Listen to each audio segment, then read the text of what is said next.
Radical Islamic terrorism in the past 7 months. Yeah, back in November, gunmen opened fire at a Paris theater and nearby cafes and set off bombs at a soccer stadium. 130 people died in those attacks, ISIS claiming responsibility.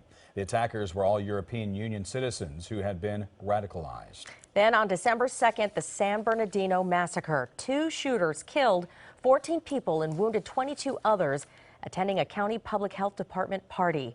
The shooters turned out to be Syed Farouk and Tashfeen Malik, a married couple living in the city of Redlands.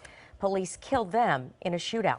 Now, one of the people killed in the San Bernardino massacre was Daniel Kaufman. His boyfriend, Ryan Reyes, had to wait nearly a day to find out that Daniel had actually died in that attack. He told CBS 2's Joy Benedict what it was like on that fateful day.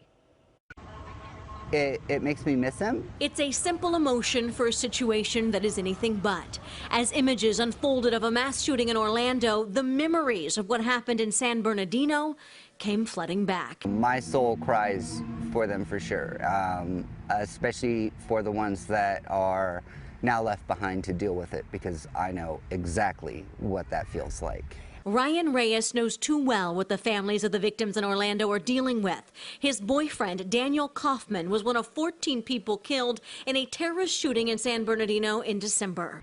Definitely surround yourself with your loved ones. For Reyes, it took 22 hours to get confirmation that Kaufman was killed. He said there were too many barriers between the city and the hospital, something he hopes won't happen in Orlando now that the White House lifted the HIPAA laws temporarily. There's just a lot of confusion in a situation like this, and I think that having those laws temporarily lifted will probably help the loved ones out a lot. But what he did see happen this morning was an instant reaction to tie this mass shooting to a religion or terrorist group, something that concerns Reyes. We need to embrace our Muslim brothers and sisters, because the ones that aren't radicalized are just as desperate to put an end to this as we are. Word quickly spread that the shooting in Orlando was also a hate crime of a different kind.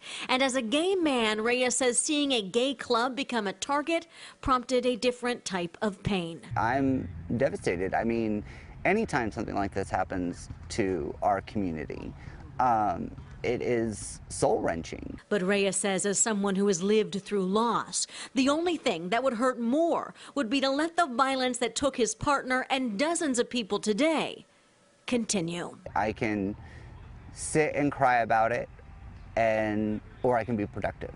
Use my anger and my sadness to spread a message and try to prevent something like this from happening again. Joy Benedict, CBS 2 News.